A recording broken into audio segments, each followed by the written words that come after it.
Any constituency statements by honourable members? The member for Monash. Deputy Speaker, at the memorial service of Shane Warne at the G last night, many beautiful stories were told about this kind, big-hearted man.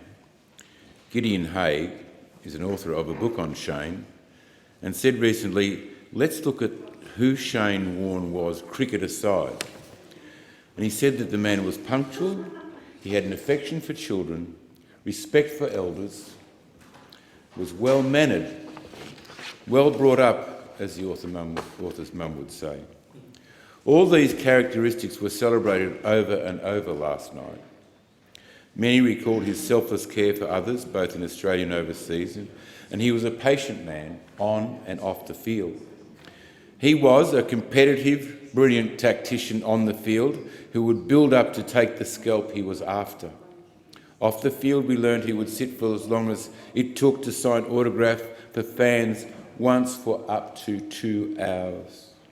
He was kind, visiting sick and vulnerable children and others who just wanted to meet their hero, who rang those who knew were in strife just to check on them. No fanfare, no media.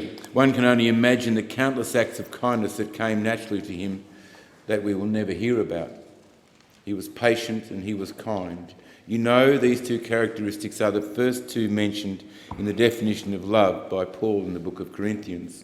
It begins, love is patient and love is kind. If we in this country can simply honour Shane by emulating these two beautiful characteristics, what a testimony it would be. Warne was known for his loyalty and generosity. Many others have mentioned, as Haigh did, how much he loved his children. We saw how much last night, and we saw how much they loved him. Their loving hero was their loving hero who put them first. His favourite time was time spent with his kids. They said he taught them that manners are free. He was courteous. He could speak to and had respect for all people, no matter their station in life. A man who owned his weaknesses and fessed up. He was honest. He was a great example of what Peter wrote when he said, above all, love each other constantly, because love covers a multitude of sins. He did this. He lived love. So let's take the opportunity in celebrating a genuine bloke by honouring his personal strength.